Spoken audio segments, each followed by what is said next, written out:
Today on The Bold and the Beautiful, Carter and Liam race against time to secure the trademark of the word Logan, and Will and Electra offer Dylan even more than their moral support.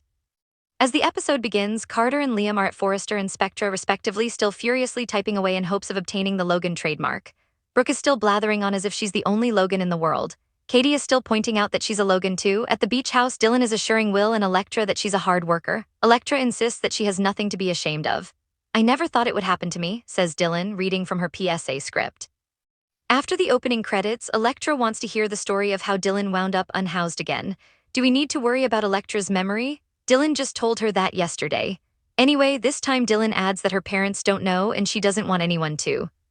Later, Will and Electra watch Dylan eat. She didn't plan to become unhoused, she says, as if anyone does. She then tells her sad story a third time. Anybody want to guess how many more run-throughs we'll be watching? "You came to the right place," Electra tells Dylan, "and told the right people." Repeatedly even. Dylan assures the affluent sweethearts that she's gonna make it on her own. She may not have rent money, but she has her pride. Electra is still worried, knowing that Dylan sometimes parks in not-so-safe places.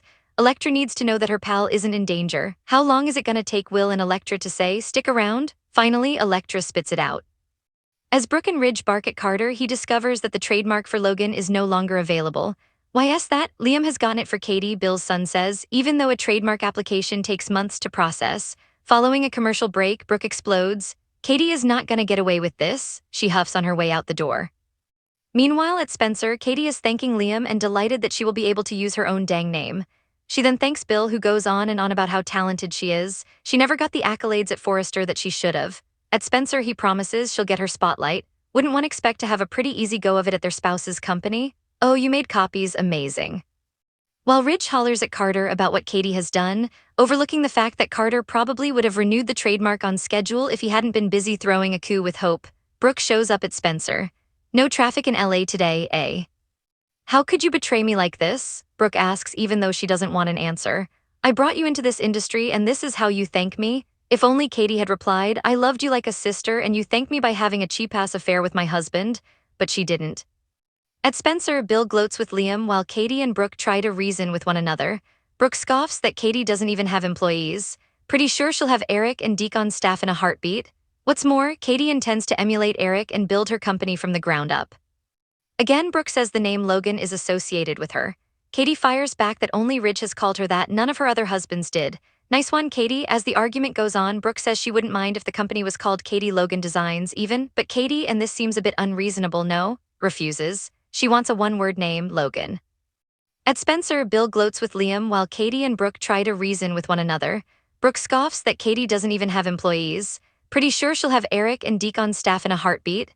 What's more, Katie intends to emulate Eric and build his company from the ground up. Again, Brooke says the name Logan is associated with her. Katie fires back that only Ridge has called her that, none of her other husbands did. "Nice one, Katie." As the argument goes on, Brooke says she wouldn't mind if the company was called Katie Logan Designs even, but Katie, and this seems a bit unreasonable, no? Refuses. She wants a one-word name, Logan. As the episode draws to a close, Electra and will convince Dylan to stay, though she's iffy about sticking around if Electra isn't sleeping over too. At Spencer, Bill vows that the Forresters are done bullying Katie. At Forrester, Ridge huffs some more. Finally, Brooke accuses Katie of making their fight personal. "You've always envied me," Brooke says, painting Katie as someone who wants her life but is nevertheless always judging her for it. What's more, Brooke shrugs off Katie's fashion house as a flight of fancy. "It'll probably fail," Brooke says, citing the realities of this business, which in fairness, Katie has been in for more than a decade. Brooke doesn't want to hear about Katie's stint as CEO of Forrester. That was during Bill's hostile takeover. Brooke notes, "Another gift." "Is that what this is about, Bill?" Katie asks.